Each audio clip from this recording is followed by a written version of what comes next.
Hello hello hello. तो मेरे प्यारे छोटे छोटे भाई और मेरी प्यारी छोटी बहनें, तो आज हम लोग स्टार्ट करने वाले हैं क्लास 12 का फिजिक्स का चैप्टर नंबर 1 इलेक्ट्रोस्टैट। तो कैसे आप लोग, पहले आप लोग कमेंट करिए। बिंदास है, एकदम मस्त है, कैसे है? जल्दी से जल्दी आप कमेंट करिए। तो आज हम लोग पढ़ने वाले हैं इलेक्ट्रोस्टैट के बारे में। अगर आप दुखी हो फिजिक्स को लेकर तो बिल्कुल मत होइए, क्योंकि अब मैं आ गया हूँ। तो देखिए, मैं आपको बताने वाला हूँ। आज हम लोग पढ़ने वाले हैं इलेक्ट्रोस्टैट। इलेक्ट्रोस्टैट में क्या पढ़ेंगे? चार्ज के बारे में। चार्ज क्या होते हैं? Charge is intrinsic property of a elementary. ऐसे पढ़ेंगे पढ़ेंगे ऐसा कि मजा आ जाए, कि सब धुआं धुआं हो जाए, एकदम फील करते हुए हम लोग फिजिक्स को पढ़ेंगे। कोई टेंशन नहीं लेना है आपको भी। बस 20% चीजें आपको याद रखी है, 80% चीजें आपको समझनी है। तो आज हम लोग स्टार्ट करने वाले हैं क्लास 12 का चैप्टर नंबर 1 इलेक्ट्रोस्टैटिक। देखिए, पहली बात तो आपको फिजिक्स में आपके पास दो बुक हैं। आप लोग एनसीईआरटी तो देखे ही होंगे, नहीं देखे हो कोई बात नहीं। तो आपके पास दो पार्ट होता है। पहले पार्ट में क्या है? इतने चैप्टर्स हैं जो मैं आपको यहाँ लिखाया हूँ। मैं इनके बारे में आपको इंट्रोडक्शन देना चाहता हूँ। और फिर क्या है? पार्ट सेकंड है। पार्ट सेकंड में आप क्या है? ऑप्टिक्स है, मॉडर्न फिजिक्स है। तो आपको टेंशन लेने की जरूरत नहीं है। मैं बहुत फील कराते हुए आपको सब धुआं धुआं कर देंगे।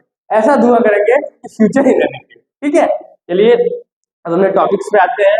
हम लोग स्टार्ट करने वाले थे कि इलेक्ट्रोमैग्नेटिज्म। इलेक्ट्रोमैग्नेटिज्म हम लोग क्या क्या इसमें पढ़ेंगे, मैं आपको पहले बता दे रहा हूँ। मैं आपके आज पहली को खत्म करने वाला हूँ। आप लोग आसान में हो गए होंगे, कैसे खत्म करेंगे? टेंशन मत लीजिए, मैं आपको बताता हूँ। देखिए, जब कोई चार्ज रेस्ट में होगा, समझिए बात, अगर चार्ज रेस्ट में होगा तो उसकी वेलोसिटी क्या हो जाएगी? जीरो। अगर चार्ज रेस्ट में होता है तो सिर्फ और सिर्फ इलेक्ट्रिक फील्ड प्रोड्यूस करता है। बात समझ में आ गई? अगर कोई चार्ज रेस्ट में है तो सिर्फ और सिर्फ इलेक्ट्रिक फील्ड प्रोड्यूस करेगा। इसमें हम लोग क्या पढ़ेंगे? इसमें हम लोग पढ़ेंगे इलेक्ट्रोस्टैट चैप्टर नंबर 1, फिर आप लोग इलेक्ट्रोपोटेंशियल सेकंड, और फिर कैपेसिटर। तो ये जो तीन चैप्टर आपके बुक में होंगे, दो ही होंगे आपके, तीन पार्ट इसको मैंने कर दिया है। तो ये जो तीन पार्ट है इसको हम लोग कब पढ़ेंगे? जब हमारा चार्ज क्या होगा? रेस्ट में होगा। समझ में आ गया?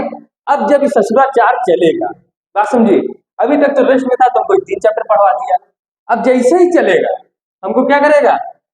चार चैप्टर और पढ़वा देगा।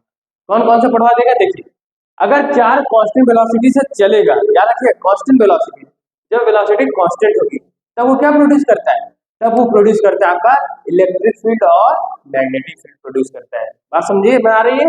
देखिए, अगर चार्ज रेस्ट में है तब वो इलेक्ट्रिक फील्ड से प्रोड्यूस करता है। जब चार्ज उसका मोशन में जाएगा, मोशन में कांस्टेंट वेलोसिटी से, तब हमको क्या पढ़वाएगा? तब हमको पढ़वाएगा करंट पढ़वाएगा। सॉरी, तो करंट प्रोड्यूस करेगा। अगर चार्ज जो है कांस्टेंट वेलोसिटी प्रोड्यूस कर रहा है तो उसको हमको करंट, तो क्या करता है? करंट भी प्रोड्यूस करता है। अगर चार्ज रेस्ट में तो करंट प्रोड्यूस नहीं करता है। तो उसमें हमको पढ़ाएगा करंट, इलेक्ट्रिसिटी, मैग्नेटिज्म, ईएमआई और एसी। अब जब ये एक्सेलरेट होगा, क्या एक्सेलरेट होगा? चार्ज। जब चार्ज एक्सेलरेट होगा तो फिर क्या प्रोड्यूस करता है? तब प्रोड्यूस करता है इलेक्ट्रिक फील्ड, मैग्नेटिक फील्ड, और साथ में क्या करता है? एनर्जी भी रेडिएट करता है। बात समझ में आ रही है? इसमें हम लोग पढ़ेंगे EMW। इसका मतलब क्या हुआ? इलेक्ट्रोमैग्नेटिक फील्ड, जो कि आपके जेईई मेंस के से देखा जाए तो बहुत इंपॉर्टेंट चैप्टर। बात समझ में आ गया? तो जब इससे सुबह चार्ज रेस्ट में होगा तब हमको ई पढ़वाएगा, जब कांस्टेंट वेलोसिटी चलेगा तब ई पढ़वाएगा, और जब एक्सेलरेट करेगा तब ई पढ़वाएगा। बात समझ में आ गया? अब आप लोग कहेंगे सर जी, ये चार्ज चार्ज चार्ज क्या लगाया है? चार्ज कभी उठता है, कभी बैठता है, कभी दौड़ता है, कभी उड़ता है। चार्ज होता क्या है? तो आप हमसे कहेंगे चार्ज क्या होता है? तो अब हम लोग पढ़ने वाले हैं कि चार्ज होता क्या है। इतनी बात समझ आ गई? अगर चार्ज रेस्ट में है तो वो इलेक्ट्रिक फील्ड प्रोड्यूस करेगा। अगर ये कांस्टेंट वेलोसिटी से चलेगा, electric plus magnetic field produce करेगा। अगर ये एक्सेलरेट करेगा तो साथ में एनर्जी भी रेडिएट करेगा। बात समझ में आ गया? जब ये रेस्ट में है तो हम इतने चैप्टर्स पढ़ेंगे, जब ये मोशन में आएगा तो इतने चैप्टर्स पढ़ेंगे, और जब ये एक्सेलरेट करना शुरू हो जाएगा तब ये चैप्टर पढ़ेंगे, और इतने ही चैप्टर आपकी पहली बुक में। बात समझ में आ गई? अब हम लोग पढ़ने वाले हैं चार्ज क्या होता है। देखिए, अब हम समझेंगे चार्ज क्या होता है। जैसे देखिए, हम लोग के अंदर क्या होता है, किसी किसी को देख के क्या लगता है? अरे यार बहुत प्यारा व्यक्ति है, इससे दोस्ती कर लेनी चाहिए। और किसी किसी देख के क्या लगता है? पर इसका मुंह फोड़ देंगे यार, लगता है ना आपको? लगता है नहीं ऐसा नो में आप कमेंट करिए, जल्दी कमेंट करिए लगता है कि नहीं लगता है ऐसा नो में। अगर लगता है तो यस लिखिए, अगर नहीं लगता तो नो लिखिए, और जो लोग नो लिखेंगे उसके लिए मैं आप स्पेशल जवाब आपको लिए दूंगा, बरसाना तो ये है। देखिए अब जैसे सेम ऐसे कहता है बॉडी, इसके अंदर भी पार्टिकल्स है, ये पार्टिकल क्या करते हैं, किसी भी दूसरे बॉडी को अट्रैक्ट या फिर रिपेल करेंगे, समझ में आ गया। तो ये इसकी प्रॉपर्टी एक होती है, जैसे आपने ग्रेविटेशन पढ़ा होगा, दो पत्थर है आपस में क्या करते हैं, फोर्स लगाते हैं। तो देखिए जो आपने क्लास 11 में पढ़ा है इसको आप क्या देख सकते हो, लेकिन जो क्लास 12 में पढ़ोगे उसको आपको फील करना पड़ेगा, इसीलिए मैंने कहा ना कि आराम से फील करते हुए मैं आपको पढ़ाऊंगा। देखिए तो चार्ज क्या होता है, charge is an intrinsic property of a matter, समझ में आ गया, क्या होता है, इंट्रिंसिक प्रॉपर्टी होता है elementary particle of matter which give rise to the electrical force between various object, मतलब दो डिफरेंट ऑब्जेक्ट के बीच में जो फोर्स लगता है उसके एलिमेंट्री पार्टिकल की वजह से वो क्या होता है, वो चार्ज की वजह से ही होता है। बात समझ आ गई। अभी मैं इस बारे में आपको थोड़ा डिटेल्स पढ़ाऊंगा। अब मैं आपको पढ़ाऊंगा प्रॉपर्टी ऑफ एन चार्ज। बात समझ आ गई। देखिए अब हम लोग पढ़ने वाले हैं प्रॉपर्टी ऑफ चार्ज, चार्ज की क्या प्रॉपर्टी होती है, अब हम लोग इसको पढ़ने वाले हैं। देखिए पहला बात क्या होता है, चार्ज क्या होता है, हमारे चार्ज एक स्केलर क्वांटिटी होता है, समझ में आया, टेंशन मत लीजिए, आराम से समझिए। चार्ज क्या होता है, स्केलर क्वांटिटी। स्केलर क्वांटिटी का मतलब जैसे देखिए ये है, जैसे आप तराजू पे रखते हो ना कोई चीज, 2 किलो रख दिए 2 हो गया, 4 किलो और रख दिए 4 तो 6 हो गया, ऐसे ऐड करते चले जाते हो। सेम ऐसे हमारा चार्ज होता है, 2 है 4 उसको आप ऐड करते चले जाओ, समझ में आ गया। देखिए वेक्टर क्वांटिटी कोई होती है, जैसे मान लीजिए ये ठीक है, एक मान लीजिए कैसे कोई पत्थर ही है, ये लोग इधर से खींच रहे हैं, लोग इधर से खींच रहे हैं, तो इसका नेट फोर्स किधर जाता है, इधर जाता है कि नहीं जाता, तो फोर्स क्या होता है, फोर्स मेरा वेक्टर क्वांटिटी, पर चार्ज ऐसा नहीं था। आप सिंपल चार्ज को ऐड करते चले जाइए, 4 कूलम 6 कूलम जितना है ऐड करते जाइए, समझ में आ गया। तो 4 को लोग सिंपली ऐड कर सकते हैं अलजेब्रा एडिशन से। बात समझ में आ गया। सेकंड प्रॉपर्टी क्या है, quantization of electric charge. Quantize में क्या होता है, फिक्स।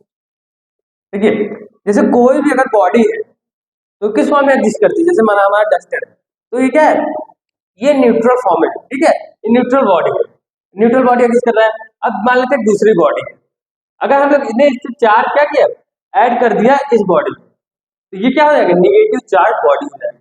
भाई वो कैसे ट्रांसफर होता है, ट्रांसफर ऑफ चार्ज मेथड जो होते हैं उसके मैं आपको आगे बताने वाला हूँ, कौन कौन से मेथड होते हैं जिससे हम लोग चार्ज को ट्रांसफर कर सकते हैं। अभी बस इतना समझिए, अगर हम लोग ने बॉडी में चार्ज को ट्रांसफर कर दिया और निगेटिव चार्ज में एक्सेस ऑफ निगेटिव चार्ज हो गया, इसको हम लोग बोलते हैं निगेटिव चार्ज बॉडी बोलते हैं। बात समझ में आ गई। देखिए और इसको हम लोग क्या बोलेंगे, पॉजिटिव चार्ज बॉडी बोलेंगे। जो चार्ज ट्रांसफर होगा वो हमेशा देखिए प्लस माइनस एनी के फॉर्म में होगा और ये हमारा इंटीजर होगा।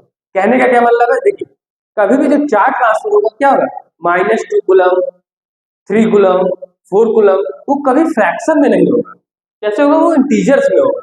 और समझ आगे, आप कभी ये नहीं कहोगे कि अरे 1.5 कूलम चार्ज ट्रांसफर हो गया, ऐसे नहीं होता, चार्ज हमेशा इंटीजर में क्या होगा, ट्रांसफर होगा। बात समझ आ गया। अब देखिए चार्ज जब ट्रांसफर हो जाता है तो मास बढ़ता है कि नहीं, ये आप लोग कमेंट करेंगे। अगर मान लीजिए इसमें चार्ज ट्रांसफर हो गया, ठीक है, तो क्या मास में जो है वो डिफरेंस आता है कि नहीं, क्या जिस बॉडी में चार्ज ट्रांसफर हुआ है वो मास बढ़ता है घटता है, कैसा होता है, आप लोग को बस इतना बताना है। अगर चार्ज ट्रांसफर हो रहा है तो मास पे इफेक्ट आता है कि नहीं, अगर आता है तो आप लोग लिखेंगे यस, अगर नहीं आता तो आप लोग लिखेंगे नो। बात समझा गया। अब मैं अगले लेक्चर में आपको बताऊंगा अगर चार्ज ट्रांसफर होता है तो मास इफेक्ट पड़ता है कि नहीं पड़ता। तब तक के लिए धन्यवाद और अपना ख्याल रखिए और एकदम मस्त हो जाइए, क्योंकि अब मैं आपको फिजिक्स पढ़ाने वाला हूँ। धन्यवाद।